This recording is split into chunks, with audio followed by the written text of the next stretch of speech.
Just think.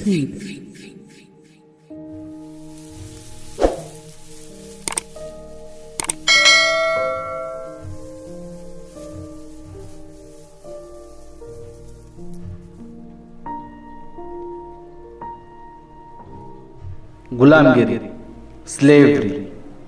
परिच्छेद 5। नरसिंह, हिरण्यकश्यप, प्रहलाद, विप्र, विरोचन आदि के संबंध में। भाग 2। ढोंडीराव। फिर नरसिंह के इस तरह के अमानवीय कृत्यों की वजह से उसके नाम को लेकर बाद में कोई उसकी चीथू न करे, इस डर से विप्र इतिहासकारों ने कुछ समय के बाद उचित समय को जानकर नरसिंह के बारे में यह सिद्ध करने की कोशिश की कि वह तो खंबे से पैदा हुआ।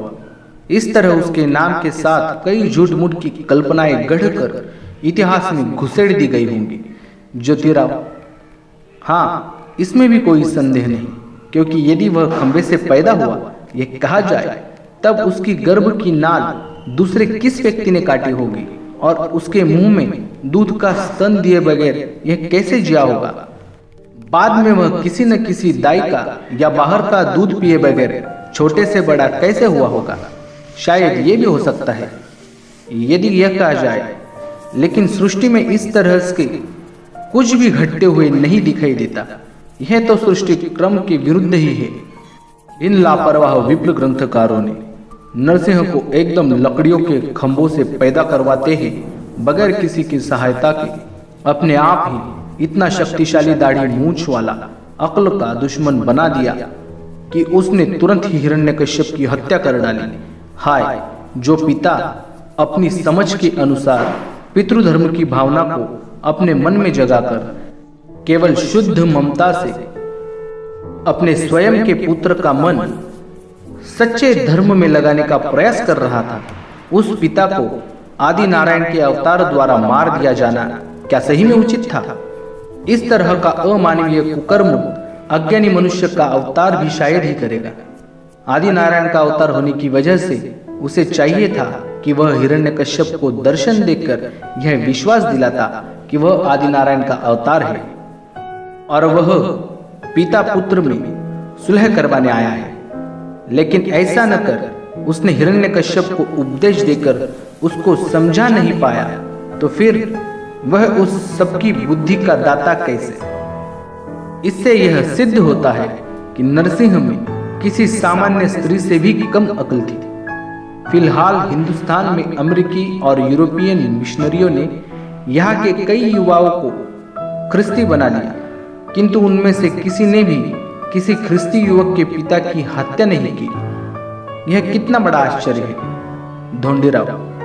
नरसिंह की इस तरह दुर्दशा होने पर विप्रों ने प्रहलाद का राज्य लेने के लिए कुछ कोशिश भी की या नहीं? ज्योतिराव।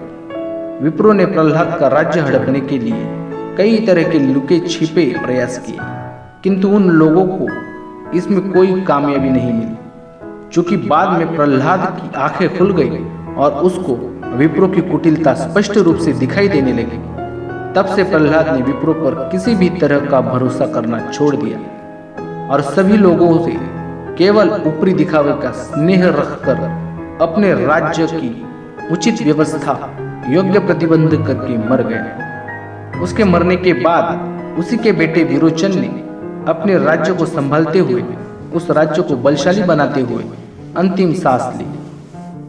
विरोचन का बेटा बलि बहुत ही योद्धा निकला। उसने सबसे पहले अपने ही पड़ोस में रहने वाले छोटे बड़े क्षेत्रपतियों को दुष्ट दंगाखोरों की ज्यादतियों से मुक्त किया और उन पर अपना अधिकार कायम किया।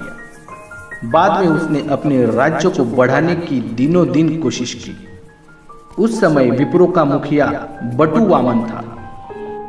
उसको यह सब बर्दाश्त नहीं हो रहा था, इसलिए उसने बलि का राज्य लड़ झगड़ कर लेने के उद्देश्य से ही गुप्त रूप से बहुत फौज तैयार की और अचानक बलि के राज्य की सीमा पर आ पहुंचा।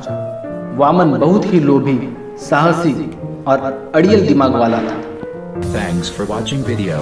Subscribe your own YouTube channel, Just Think, and press the bell icon for notifications.